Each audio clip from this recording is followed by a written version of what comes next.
It's your birthday. We gon' party like it's your birthday. We gon' sip Bacardi like it's your birthday. And you know we don't give up cause that's your birthday. Salut à tous et bienvenue dans On se démarque. On se retrouve pour une nouvelle émission cette semaine. Je suis avec l'équipe type au complet. Bruno Moutinho, Guillaume Lanchard, Kevin Henry et Maxime Giraud évidemment. On va parler du Classico de ce week-end où il y a eu beaucoup de matchs. Ah oui, j'ai encore oublié Karl, le coordinateur d'émission. Ça va Karl ? Ça va très bien et toi, ça va, merci, c'est gentil. Donc on va parler du Classico qui s'est passé ce week-end, de la course au titre qui est totalement relancée parce que tout le monde est à un point en Ligue 1, mais on va commencer tout de suite avec le zoom, l'analyse approfondie sur un joueur, et on va s'attarder sur Jérémy Mathieu qui a livré une prestation extraordinaire contre le Real. Kevin. Ouais, bah alors Jérémy Mathieu, je trouve que c'est un défenseur qui monte en puissance depuis quelques semaines. Il avait déjà été très, très bon à Valence, c'est pour ça d'ailleurs que le Barça l'a recruté. C'est vraiment un défenseur moderne, donc il est capable de relancer. Il est bon au jeu aérien, il est bon au duel. Donc il est capable vraiment de tout faire. Il apporte un peu de sécurité dans une équipe du Barça qui était plutôt réputée pour son attaque. Et d'avoir ce défenseur-là, avec aussi le retour de Gérard Piqué, comme on l'a vu au Classico, ça apporte un point faible moment au Barça qui risque d'être très dur à battre dans les semaines à venir. Mais en soi, moi je pense quand même que la charnière de Luis Enrique, sa charnière favorite, ça reste Mascherano-Piqué quand même. Ouais, Bruno. Ouais, moi je trouvais sur ce Classico, Mascherano était vraiment pas mal en milieu défensif. Ouais. Après Mathieu, justement, c'était un peu la surprise de ce mercato. Moi, j'ai vu que c'était son premier but de la saison dans un Classico, ça tombe bien. Franchement, Mathieu, il était énorme à Valence et il confirme au Barça. Pour moi, de très loin, il faut qu'il reste en défense au FC Barcelone. Mais pour moi, le seul truc, c'est que Mascherano en numéro 6, c'est quand même très limité techniquement, quoi. Oui, mais c'est son poste de prédilection. Oui, il fait comme ça à Liverpool. Il était comme ça à ses débuts. Aujourd'hui, il s'est fait prendre sa place en défense centrale par Mathieu. Donc ça prouve bien que le Français. La Coupe du Monde aussi était très bon avec l'Argentine. Surtout qu'à partir du moment où tu as Iniesta et Rakitic à côté pour créer, Mascherano est un élément de complément important au milieu. Enfin, Iniesta cette année, quand même, ça crée pas trop, quoi. Ouais, enfin bon, ça reste Iniesta quand même. Maxime. Ouais, Mathieu, c'est un super joueur. Après, moi, je suis pas spécialement fan du joueur et du type de jeu lui-même, mais on sait toujours qu'il est déjà très bon à Valence depuis quelques années. De base, en plus, c'est un latéral gauche de base, donc en plus, il a été replacé dans l'axe par Luis Enrique. C'est un joueur qui est solide, il n'est pas très impressionnant, mais il est bon au duel, il tacle, il est intelligent dans le placement. Bon, je trouve que Mascherano est quand même meilleur au poste. Piqué a été très bon Classico aussi, il revient bien depuis 4 matchs. Voilà, c'est un bon joueur et je comprends pas pourquoi Deschamps le garde. Oui, voilà, à vous entendre, Didier Deschamps aurait vraiment dû le sélectionner. Oui, c'est même une erreur de la part de Didier Deschamps. À la place de qui alors ? Mais non, mais en plus d'être un bon défenseur, c'est un défenseur polyvalent. Il l'a dit Maxime, il peut jouer sur les côtés, droite, gauche, il peut jouer dans l'axe. Donc à la place de qui ? Moi, j'ai pas encore la liste en tête. Il y avait Sako, il y avait Varane, Koscielny. Sako devant Sako. Malheureusement, Sako c'est un bon élément de complément par rapport à Varane, mais sur la forme du moment, Mathieu est plus fort. C'est le joueur le plus rapide du FC Barcelone. Dans le Classico, à Mambel, il a l'occasion de faire le break avant la mi-temps. C'est lui qui vient le couper. Il a été impérial dans ce match, franchement. Dans les airs comme dans sa partie en défense, franchement, il a été excellent. Et Deschamps, je pense qu'il a voulu rester sur son choix parce qu'il a envie de montrer qu'il a du caractère et que il ne va pas revenir sur ses choix. Mais franchement, je pense que c'est une erreur. On verra contre le Brésil. Non, mais de toute façon, je pense qu'au final, il va quand même le sélectionner par l'avenir. Ouais. Il y a des chances. J'espère. Bon, je pense qu'on a fait le tour sur Jérémy Mathieu, messieurs. Ouais, on va passer au box-to-box, le moment qu'on attend plus, le débat de On se démarque. Monsieur le coordinateur d'émission, ce sera le moment de sortir les cartons si ça dérape, évidemment. Donc, carton à la libanaise. Le débat cette semaine, c'est donc la dernière ligne droite en Ligue 1. Il reste 4 équipes pour 3 places. Qui finira 4ème ? Sachant que tout le monde est à 1 point si Monaco gagne son prochain match, le match en retard qu'ils doivent rejouer. Kevin. Alors là, c'est notre championnat de Ligue 1 est plus qu'excitant par rapport aux autres championnats puisqu'on a 4 équipes donc pour la lutte au titre. Paris. Même, moi, excuse-moi de te couper. Je pense même que Saint-Etienne a encore un rôle à jouer, moi. Aussi au niveau comptable, mais moins dans la dynamique et dans la longévité. Paris avec sa marge, avec son effectif, sera dans les 3 à mon avis. L'Olympique de Marseille, là ils reviennent bien. Ils ont un peu calé sur une petite courte période, mais ils reviennent bien. Monaco, faut pas oublier qu'ils ont un match en moins. Monaco, ils sont en quart de finale Ligue des Champions, ils sont remplis de confiance. C'est une équipe qui joue avec des joueurs pas forcément exceptionnels, mais tellement en confiance qu'ils se permettent de faire des choses assez incroyables. Moi, je vois bien Lyon sortir du podium, malheureusement. Je sens que Lyon est vraiment sur la pente descendante. Moi, ça fait un petit moment que je pense que Lyon va s'écrouler. Moi, je pense que la jeunesse, c'est très bien, mais c'est pas assez mature pour l'instant. Dans le Money Time, ça va être compliqué. Enfin, depuis le début de saison, on dit quand même ça. Là, ça fait 30 journées et Lyon est toujours 2ème.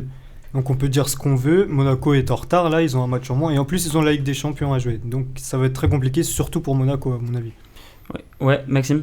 Oui, moi je pense comme Kevin, je pense que c'est Lyon qui va sortir du podium. Lyon, on l'a vu depuis 2015, depuis que Lacazette est blessé, même depuis qu'il est revenu. Lyon va mieux, mais il ne faut pas oublier que sur leurs 7 derniers matchs, je crois qu'il y a 4 matchs nuls, 4 ou 5 matchs nuls.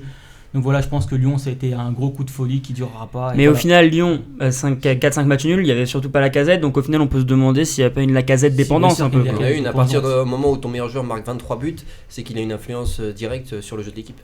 Je suis totalement d'accord avec toi, mais après, moi, je pense que parmi ces 4-là, il y en a un qui gagnera certainement pas le titre, ça va être Marseille. Parce que comment veux-tu faire un début de saison aussi bon et après, en milieu de saison, entendre que ton entraîneur va bouger? C'est simple, même si Marseille gagne, Ils s'en foutent de ça, les joueurs. Même si Marseille gagne la Ligue 1, réfléchis à quelque chose. S'ils gagnent la Ligue 1, après l'année suivante, ils savent que ça va être totalement flou. Ça sert à quoi? Dans la tête des joueurs, c'est là. Tu l'as vu là dans les derniers matchs. Les joueurs qui sont là demander moins de séances de vidéos, moins de matchs. Bah oui, mais au final, regarde, ça a été entendu par Marcelo Bielsa et au final, ça se passe beaucoup mieux depuis. C'était peut-être justement le déclic pour que Marseille reparte. Il partira en fin de saison. Ah, mais moi je suis tout à fait d'accord avec toi, c'est même évident qu'il va partir. Tu comprends que dans une équipe, c'est dur psychologiquement de se dire on va le gagner, mais l'année prochaine on sait pas où on va. Alors mais que là, ils ont compris qu'ils jouaient pour une institution et qu'ils jouaient plus pour un entraîneur. Bien sûr. C'est-à-dire que là, à partir du moment où les mecs se disent on va gagner le titre, c'est parce qu'ils savent que derrière les supporters de l'OM, ça rigole pas du tout. Et que s'ils se battent pas jusqu'à la dernière journée, ça va être une catastrophe pour eux. Laurent Blanc, après le match face à Chelsea, on a compris qu'il bougerait pas, qu'il serait là. Et en championnat, même si moi je suis persuadé que Laurent Blanc va bouger l'année. Après le match face à Chelsea, c'est clairement il bougera pas. Et par contre, le PSG est une équipe qui s'est solidifiée vraiment peut-être trop tard, mais au moins moi je pense que Paris va gagner la Ligue 1. Ouais, pour moi il n'y a jamais de suspense sur ça. Paris sera champion, c'est pas le souci ça. Là la question maintenant c'est qui aura la deuxième et qui aura la troisième place. Paris pour moi Paris a gagné le titre en repassant premier. Ils seront plus rattrapés au moment où Paris prend les points devant. Ils ont l'effectif pour aller jusqu'au bout. Le danger pour le PSG, tout ce que tu dis, c'est vrai, mais le danger pour le PSG, c'est qu'ils ont tellement de marge. Ils savent très bien, ils prennent la Ligue 1 par-dessus la jambe. Et en plus, ils jouent encore la Ligue des Champions. Ils ont beaucoup de matchs. Focalisés. Ils ont un mois d'avril où ils jouent tous les 3 jours. Ils ont beaucoup de matchs, mais regarde, mais moi je vais te dire un truc. Ils ont un très bon effectif sur la qualité, mais sur la quantité, c'est pas ça. C'est-à-dire qu'ils ont une tonne de joueurs sur le banc qui est issu du centre de formation. Ils sont les champions du monde. Les U17 et les U19 sont champions du monde d'ailleurs. Non, mais je suis très content, mais je pense, excuse-moi, que Kipembe, il vaut largement Mario Lemina par exemple, à titre de comparaison, ou largement un petit Tolisso. Donc au final, je pense pas qu'il y ait vraiment une grosse différence. Après, les joueurs titulaires, c'est sûr qu'ils ont toujours les mêmes, quoi. Quand ils sont à 100%, il y a pas de match avec la Ligue 1. Mais je pense que d'un point de vue quantitatif plutôt que qualitatif, ça va être ça va pas être ça pour Paris. Faut que Blanc, comme on dit, porte ses couilles un petit peu. Oh voilà. Non, mais on avait dit pas de dérapage au début du match. On va recadrer un peu les choses. Désolé, pas de mots grossiers. Venant d'un Parisien, on va dire que ça passe. C'est un rappel à l'ordre, mais pas de mots grossiers. D'accord, chute mat. Maintenant, donc, faut que Blanc. Allez, carton rouge pour Monsieur Giraud. Carton rouge pour Monsieur Giraud. On lui retourne la chaise. Dehors. On t'appelle quand on termine l'émission, t'inquiète pas, y a pas de problème. Guillaume, un petit mot à dire sur la course au titre? Moi je pense toujours que le titre il est pour Paris, même si on a douté pendant un petit moment. Marseille et Lyon ils étaient quand même très dangereux. Le titre est pour Paris maintenant qu'ils sont repassés devant, et pour moi dans les 4 c'est Monaco qui va rester 4ème. Le podium est déjà fait pour moi. Ah ouais? Je pense que Marseille va finir 3ème? Exactement. Je suis pas d'accord avec ça. Tour préliminaire. Ouais, moi je peux. En fait, c'est simple, s'il continue à faire des matchs. Je vous explique. Quand on a dit ça, tout le monde m'a regardé par rapport à Marseille, donc c'est pour ça qu'il y a eu un petit blanc aussi. Voilà. Mais bon, non, moi je suis persuadé que Marseille sera champion de toute façon. C'est bien. C'est Payet qui l'a dit. C'est des utopistes qui ont fait que notre monde est là aujourd'hui. C'est bien. C'est bien d'y croire. Il faut rêver. Rêvons vraiment plus grand, comme dirait son L'objectivité du présentateur. Non, moi je pense que Marseille, s'ils jouent comme ça jusqu'à la fin de la saison, personne ne pourra les arrêter. Le match contre Lyon, il a été volé. Le match contre Lens, certes, en face c'était des joueurs de Ligue 2, mais ils ont vraiment été pas, c'était CFA. Passons à du vrai football, s'il vous plaît, messieurs. L'Europe, s'il vous plaît. Bon, ouais, voilà, on va changer de rubrique, on va passer à du vrai football, comme le veut Bruno Moutinho. Football total. On va passer de l'autre côté de l'hexagone et on va parler évidemment du match qui a arrêté la planète entière. 400 millions de personnes ont regardé ce match. C'était le Classico, évidemment, entre le Barça et le Real. Qu'est-ce qu'on en a pensé, monsieur Kevin Henry? C'était un gros match. On a bien vu qu'il y avait 2 périodes différentes. Le Real a bien maîtrisé le jeu en première période, a été bien au-dessus des attentes. Le problème, c'est qu'ils n'ont pas réussi à marquer dans leur temps fort. et que le Barça a marqué dans ses temps faibles. Donc à partir de ce moment-là, c'est compliqué de gagner un match. La deuxième mi-temps, on a senti un gros coup de pompe de la part du Real de Madrid. Le Barça a eu beaucoup d'espace. Neymar, Suarez, Messi ont récité un peu leur football. Il y a eu beaucoup d'espace en seconde mi-temps. Ça a été un match assez ouvert. Le sort aurait mérité peut-être un match nul, mais au final, 4 points d'avance pour le Barça.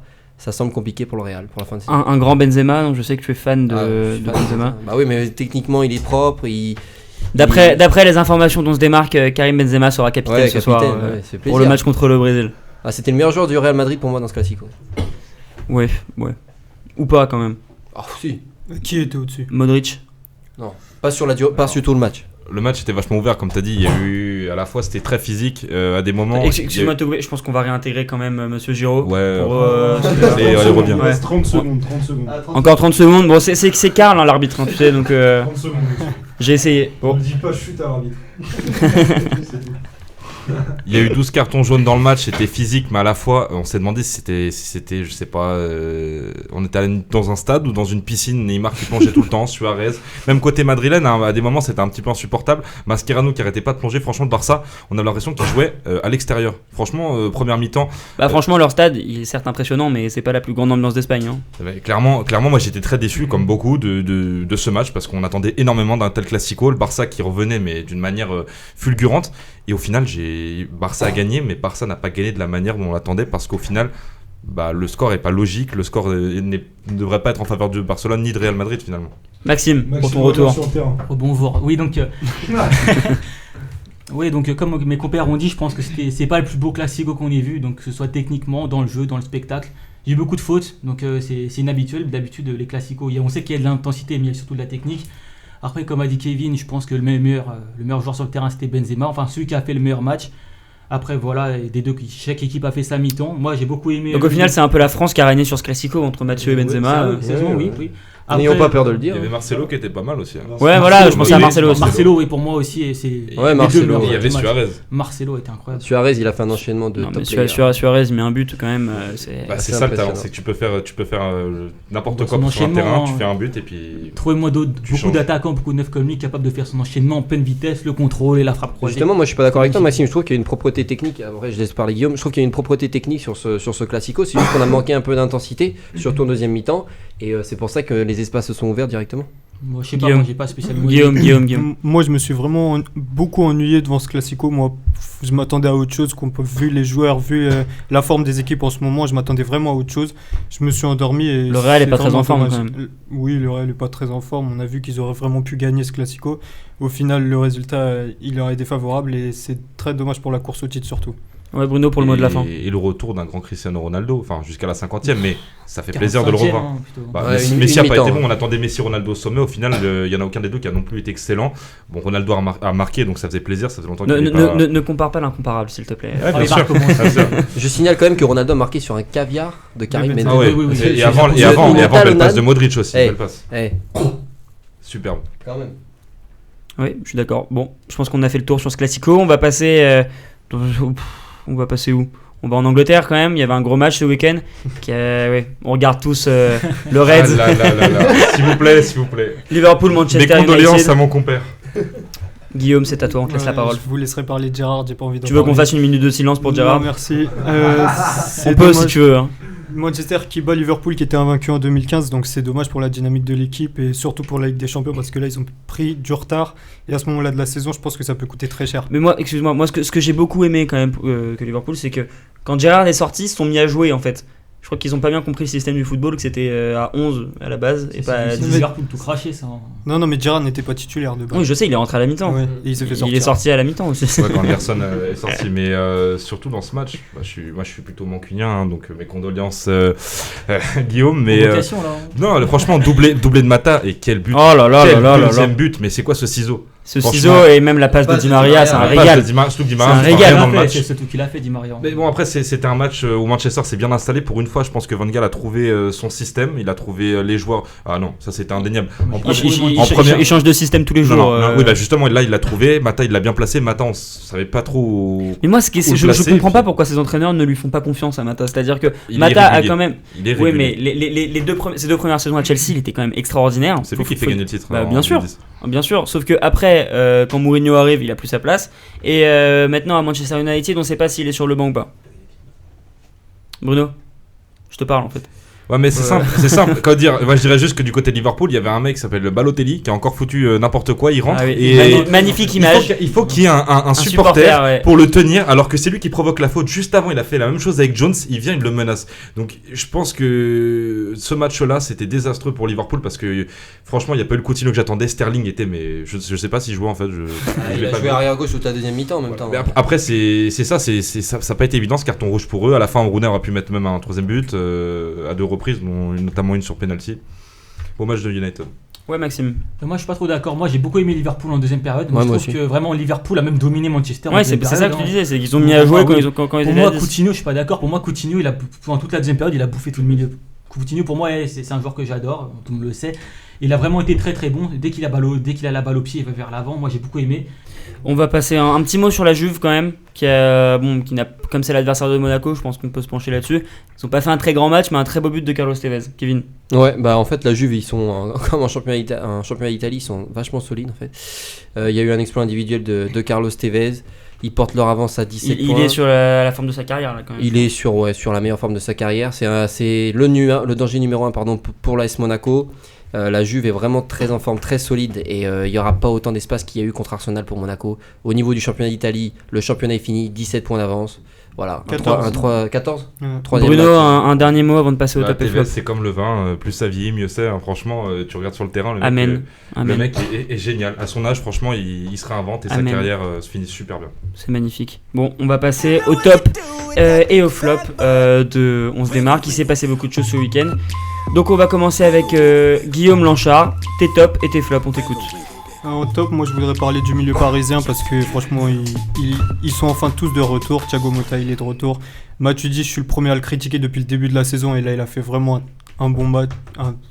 Je vais pas dire un très grand match, mais il est de retour, ça se voit. Verratti il est exceptionnel, j'ai rien à dire sur lui. Pastore il est de plus en il est constant, c'est ça qu'on attendait de lui et il est vraiment devenu très régulier et ça fait vraiment plaisir pour lui. Décisif aussi. Décisif en plus de ça. Tes Et flops en flop, moi je vais juste parler du Classico parce que je me suis ennuyé, Ouais. donc voilà, c'est simplement un flop classico. par Ouais. rapport au niveau de jeu, voilà, je m'attendais vraiment à mieux. Kevin. En top, moi je vais mettre la Ligue 1. Parce que je trouve que c'est le championnat vraiment le plus. On en a déjà parlé, mais c'est vraiment le championnat le plus excitant en ce moment. Il y a 4 équipes pour le titre. Voilà, ailleurs, bon, en Espagne, le Barça risque de gagner. Bon, il n'y a que 4 points d'avance. En Allemagne, c'est fait pour le Bayern. En Italie, c'est fait pour la Juve. Donc, vraiment, la Ligue 1 qui est critiquée sur la qualité de jeu, c'est assez logique. Mais au niveau du suspense et de la dernière ligne droite, voilà, c'est le championnat le plus intéressant. En flop, bah, je vais mettre Liverpool quand même. Parce qu'en fait. Moi j'ai bien aimé la deuxième mi-temps de Liverpool, mais comme tu as dit, j'ai l'impression qu'ils ont attendu d'être à 10 pour jouer. Et en fait, ça m'a un peu énervé. J'ai l'impression que cette équipe est plus une équipe à réaction qu'une équipe à action. Sterling, il a fallu qu'il attende pour être arrière T'aimes bien gauche. ce genre de phrase, j'ai remarqué un peu Ouais, politique. Mais Sterling, il a fallu attendre qu'il soit arrière gauche pour faire un gros match. Coutinho, pareil.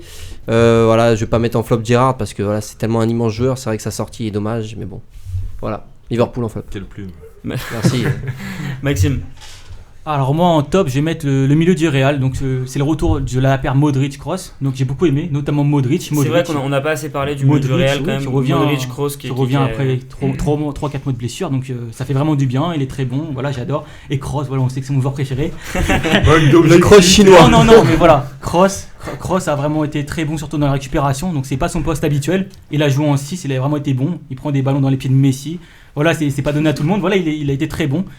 En flop, je vais mettre Yoann Gourcuff qui a fait ce week-end une scène, je sais pas, j'ai jamais vu ça depuis que je regarde le foot. Le mec il est sorti, il a fait une frappe, il s'est blessé. Il a cru il a qu'il décidé était de au stade sortir. de la Muette à côté. Il a cru qu'il était au de City Stade et que sa mère l'a appelé pour manger. Il a Johan à table. été joué au parc. Et il est parti au vestiaire. Voilà. Voilà. Il a pris court sur papier. Voilà, c'est bien, voilà. Merci Johan, voilà, bah, c'est sympa pour son équipe, voilà. Heureusement ils s'en sont vite rendus compte, mais voilà, c'est une scène assez insolite. Et j'aimerais bien savoir ça fait combien de temps en tout que Yoann Gourcuff passe du temps à l'infirmerie, parce que je pense qu'il mettrait une belle statue. 23 matchs officiels avec l'Olympique Lyonnais.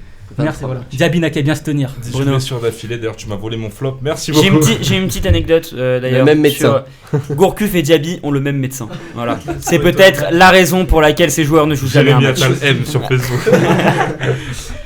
Bruno, tes top et tes flops. Alors en top, j'ai envie de mettre, c'est ex-aequo, j'ai envie de mettre Rafinha parce que Rafinha a mis un doublé contre le Bayern, mais à la fois il y a Bafétimbi Gomis qui enfin est décisif avec Swansea et ça fait plaisir parce que on se demandait s'il allait bouger ou pas du club, donc c'est très bien. Et en flop, la sortie de Gourcuff, c'est pas normal. À la fin, même son entraîneur qui dit j'espère qu'il est blessé. Mais là c'est plus possible. À la fin de la saison, il y a aucun président qui veut de lui. C'est clairement un talent pareil, je sais même pas où il va aller. C'est L'infirmerie. Peut-être à Marseille. Bon, moi pour ma part, mes tops, bon, ça va peut-être être un peu caricatural. Marseille, Attention, J'étais non, Au Stade mais de vraiment. France. J'étais au stade de Les supporters de Marseille, Allez. Messi. J'étais au stade de France. J'étais au stade de France pour voir Marseille-Lens dans le parcage marseillais. J'ai rarement vu une ambiance comme ça. Donc mon top, c'est les supporters marseillais. Je suis Oubliez désolé. France 98, Marseille joue mieux. Non, mais je parle pas. Batshuayi nouveau. Non, mais je parle pas de l'équipe en général. Ouais, bon, je vais mettre Batshuayi aussi dans Ah les bah tops. évidemment, allez. Un but Non, toutes les 90 Mais minutes. les supporters marseillais ont vraiment été extraordinaires. Ah ouais. Faut dire ce qui est et tous les médias en ont parlé. C'est pas rien quand même. Donc Quel média? C'est bien. t'as l'équipe qui ont fait un article La cité là-dessus, t'as phocéenne.com. Canal+, t'as le Phocéen, Au certes. moins, il voit le Stade de France grâce à Provence. nous. Provence. Au moins, il voit le Stade de France. Donc je vais mettre Batshuayi aussi qui rayonne Batsman. match après match. Batsman, exactement.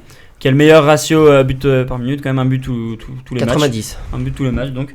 Et pour mes flops, moi aussi je vais mettre Gourcuff parce que je trouve que c'est une faute professionnelle ce qu'il a fait. Tu peux pas faire ça quand t'es en Ligue 1, quand t'es pro depuis une tonne d'années et que t'as marqué autant de buts dans ta carrière, même rien qu'en équipe de France. Moi j'ai le souvenir du but contre la Roumanie. J'arrive pas à me dire qu'un joueur de foot peut sortir comme ça parce qu'il a mal à la jambe quoi, sans consulter les médecins de l'équipe. Bon bah je pense qu'on a fait le tour sur les tops et les flops.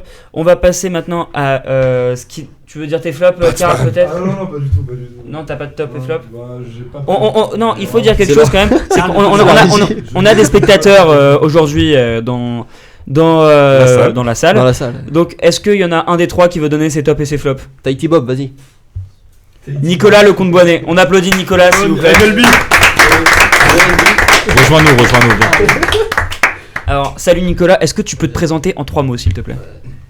Salut, ça va. Oh putain, la touffe.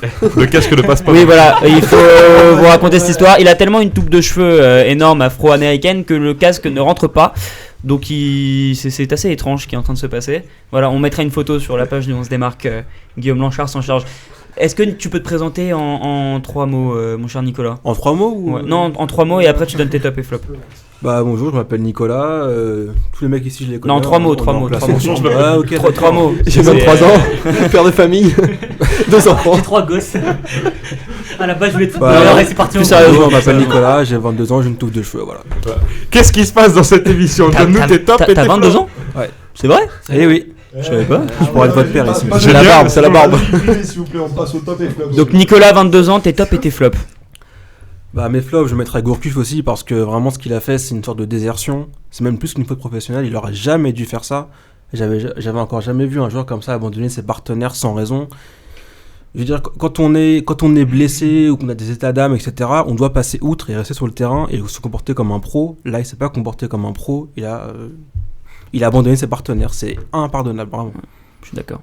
Et tes tops? Alors mes flops, j'ai pas eu Tes le temps de tops, tes préparer, tops, mais tes tops. Il n'y a pas de mes petit tops, homme. Harry Kane encore. Il a marqué un triplé. Ce joueur a un don, c'est toujours là où il faut au bon moment. C'est vrai. Il a énormément de réussite. Très bon Il jeu est de corps. constant semaine après semaine. Il sort de nulle part. C'est assez incroyable. Arsenal. C'est assez incroyable. Et pourtant, la défense est toujours aussi mauvaise, mais il arrive à sauver l'équipe tout le temps en marquant avec Lloris. C'est impressionnant et surtout c'est inespéré. Et bah merci beaucoup Nicolas Merci, pour, Nico. Non, rien. pour tes tops et tes Merci, flops. Nico. Bon, on te Merci, retrouve Nico. peut-être pour une autre émission. On va passer Avec maintenant à ce qui nous a marqué. Évidemment, comme vous le savez, ce soir, avant la fin de l'émission, on donnera quand même quelques pronostics. Même si vous verrez l'émission après, c'est pas grave. Quelques pronostics pour match France-Brésil. Donc, ce qui nous a marqué, c'est la liste de Didier Deschamps. Moi, personnellement, j'hésitais à mettre Didier Deschamps dans mes flops parce que je trouve qu'il a pas pris assez de risques que Maxime. Oui, bah, il a même pris aucun risque. On sait des matchs amicaux, il aurait pu faire quelques petits tests. Bon, il a pris Kondobia, il a pris Zuma, c'est sympa, mais je pense qu'il aurait pu se passer de prendre des joueurs comme Tremolinas, des joueurs comme Gonalon, Sissoko. Il joue pas Gonalon, il est blessé. Gonalon est blessé, tant fait, mieux, Bozia. non pas tant mieux, mais Messieurs, Voilà, il a- je vais vous proposer un truc. On va dire un mot chacun sur ce qu'on pense de la liste, notre pronostic, et après on va rendre l'antenne parce que il est temps de rendre l'antenne. Donc un mot et plus ton pronostic, Maxime. Un mot sur la liste, mitigé. Et mon pronostic sur la liste ou sur les matchs à Non, venir? sur le match de ce soir. Sur le match de ce soir, sur le match contre le Brésil, je vois un 1-1 ou un 2-2. Je pense pas que ce soit très spectaculaire. Pour moi, c'est un match un peu all-star, c'est un match caritatif limite. C'est là pour rassembler des stars, mais je pense qu'aucune des deux équipes va vraiment jouer le match à fond. D'accord. Merci beaucoup, Bruno. Samba 2-0 pour le Brésil. Amen. Guillaume. Moi je dis match nul à partout avec un but de Firmino, le futur de Liverpool. Et, Ouais, peut-être qu'ils en aient et un. sinon Il je y a suis concurrence. très critique par contre envers le milieu qu'il a pris. Je suis entièrement d'accord avec toi. Certes il y a des absents mais quand je vois le milieu de Schneiderlin, terrain, Matuidi, Sissoko, je suis désolé, j'ai beaucoup de respect pour ces joueurs-là, mais ça me donne envie de si on vomir. va à Techniquement, l'Euro ça- avec ça, Techniquement, ça va être drôle à Ouais, voir. ouais. Bah, Schneiderlin est technique quand même. Kevin. Bah, une liste un peu, une liste à circonstances parce qu'il y a beaucoup de blessures, voilà, un milieu un peu dommage, une attaque quand même qui a fière allure. Pour le match de ce soir, un match nul, je pense, parce que le Brésil prépare sa Copa América, donc sera plutôt sérieux. L'équipe de France, je la vois pas perdre malgré les titulaires brésiliens. Donc un match nul un partout, France-Brésil ce soir. Moi, pour ma part, moi je l'ai déjà dit, je trouve que Didier Deschamps n'a pas du tout pris assez de risques. Il aurait pu ramener un mot, mais je dis plus qu'un mot, c'est pas grave. Je pense qu'il aurait pu ramener peut-être un petit milieu qu'on a jamais vu, machin, parce qu'il a pris que Fekir au final, c'était même pas une surprise. Et comme pronostic, je dirais un partout. Voilà. Ça va être un match un peu fermé, pas très spectaculaire, je suis Je d'accord. pense pas que ça soit très spectaculaire. Bon bah en tout cas merci beaucoup messieurs pour cette émission, merci d'avoir donné vos avis sur ce qui s'est passé ce week-end. Merci à vous de nous suivre chaque semaine et d'être un peu plus nombreux sur notre page Facebook. Continuez, c'est On se démarque, comme ça se prononce évidemment. Donc merci à tous et on se retrouve la semaine prochaine pour une nouvelle émission. Et surtout un gros bisou à Nicolas Nkoulou. Salut. It's your birthday, and you know we don't give up, cause that's your birthday. You can find me in the club, bottle full of bub. Mama, I got what you need if you need to fill the bars. I'm into having sex, I ain't into making love. So come give me a hug if you're into getting rough. You can find me in the club, bottle full of bub. Mama, I got what you need if you need to fill the bars. I'm into having sex, I ain't into making love. So come give me a hug if you